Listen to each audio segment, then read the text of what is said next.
राधा राधा राधा राधा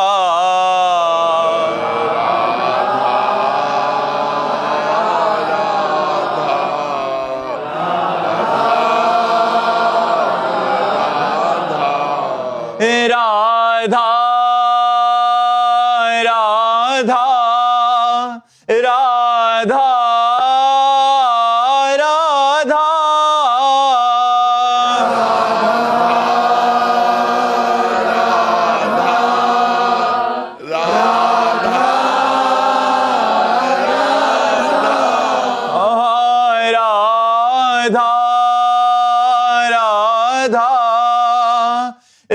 राधा राधा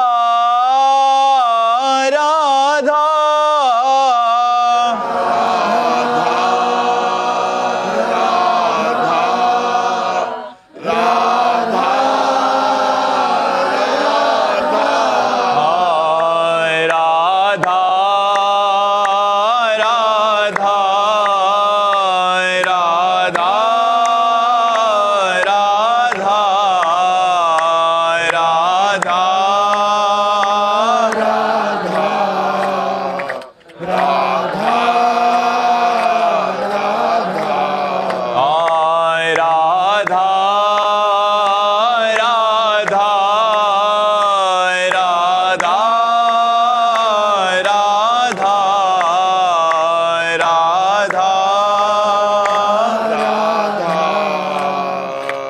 राधा राधा श्री राधा वल्लभ लाल की, समस्त संत हरि भक्तन की, श्री वृंदावन धाम की, सद्गुरुदेव भगवान की। विमलेश जी मध्य प्रदेश हरिवंश हमारे माई श्यामा जी को राज। राधे राधे महाराज जी। महाराज जी मेरा प्रश्न है कि संसार का सबसे बड़ा आश्चर्य क्या है?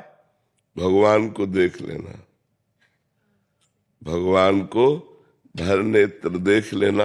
ये सबसे बड़ा आश्चर्य की बात है कि इस विचित्र माया के तांडव में मनुष्य अपने मन को हटाकर भगवान में लगा पावे और इस नाशवान जीवन में अपने नेत्रों से भगवान को देख पावे। इन्हीं नयनन सब सुख देखत अपनो जन्म सफल कर लेकर।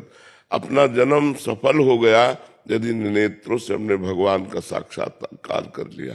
तो सबसे बड़ा आश्चर्य संसार का है भगवान को देख पाना, क्योंकि सर्वाश्चर्यमयी गति से वो विराजमान है। तुम में विराजमान है, हम में विराजमान है, कण कण में विराजमान है, लेकिन देख पा रहे हो क्या? तो जो है उसको देख ले, वही सर्वाश्चर्यमय। सबसे बड़ा संसार का सर्वाश्चर्यमय कार्य है भगवान को अपने नेत्रों से देख पाना। समझ पा रहे हो किसका प्रश्न है? हाँ, अपर्णा जी महाराष्ट्र से। राधे राधे राधे राधे महाराज जी। महाराज जी हम रामकृष्ण मिशन से दीक्षार्थ हैं और वहां के साधिका हैं।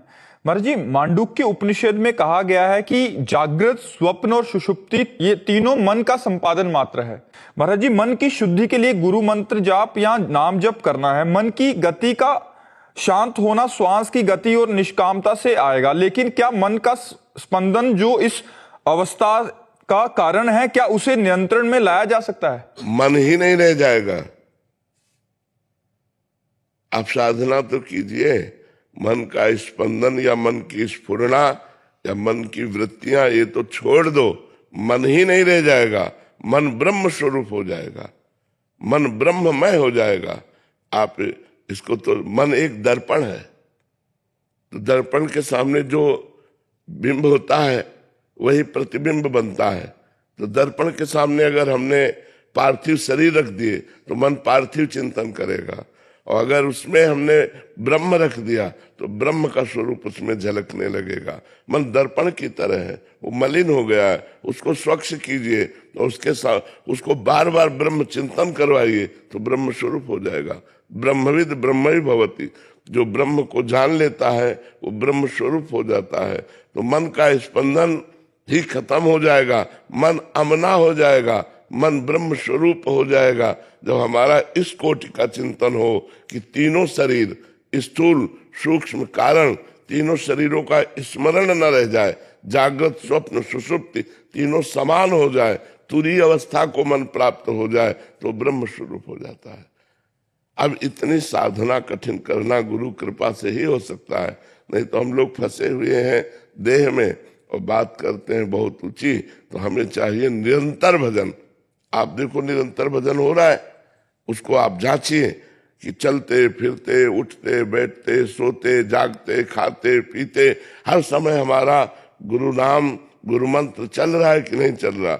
बस इसको पकड़ लो, मन ठीक हो जाएगा, मन अमना हो जाएगा, मन भगवत स्वरूप हो जाएगा, मन ब्रह्ममय हो जाएगा। यही मन ब्रह्म का अनुभव कराता है, क्योंकि इंद्रियाणाम मनश्चास्मि, भगवान ने कहा इंद्रियों में मन मैं हूं, अर्थात मन भगवत स्वरूप है, पर विषय चिंतन के कारण वो मलिन हो गया है। उसे अब भगवत चिंतन के द्वारा ब्रह्म चिंतन के द्वारा हमें परम पवित्र करना है। और जब परम पवित्र हो जाएगा तो मन ब्रह्ममय, बुद्धि ब्रह्ममय, चित्त ब्रह्ममय, अहम ब्रह्ममय, ब्रह्म के सिवा कुछ नहीं। सर्वं खल्मिदं ब्रह्म ने नास्ति किंचन, ब्रह्म के सिवा कुछ नहीं बचता, केवल ब्रह्म बचता है।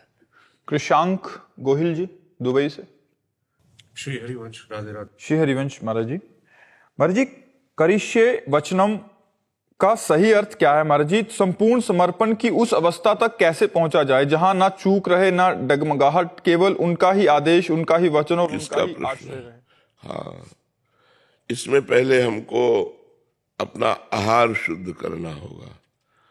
आहार शुद्ध भी अल्पाहार, थोड़ा। क्षुधा व्याधि चिकित्सताम, क्षुधा रूपी व्याधि की चिकित्सा करे। भिक्षान्नम औषधम, विरक्त है तो भिक्षा रूपी अन्न की औषधि से, और गृहस्थ है तो धर्म के द्वारा कमाए हुए धन से। पहले हमारा भोजन ठीक हो, रसेंद्री ठीक हो ना तो सब ठीक हो जाएगा। प्रधान इंद्री रसेंद्री है। हमारी जिह्वा ठीक हो तो हमारी जनेंद्री ठीक हो जाएगी, हमारी नेत्रेंद्री ठीक हो जाएगी, हर इंद्रियां ठीक हो जाएंगी। पहले हमारा आहार, वैसे भी कहते जैसा खाओ अन्न वैसा बने मन। तो रसेंद्री को हम शुद्ध करें, फिर श्रवणेंद्री को शुद्ध करें। एक एक इंद्री को पवित्र करना है, तभी हम डगमगाएंगे नहीं।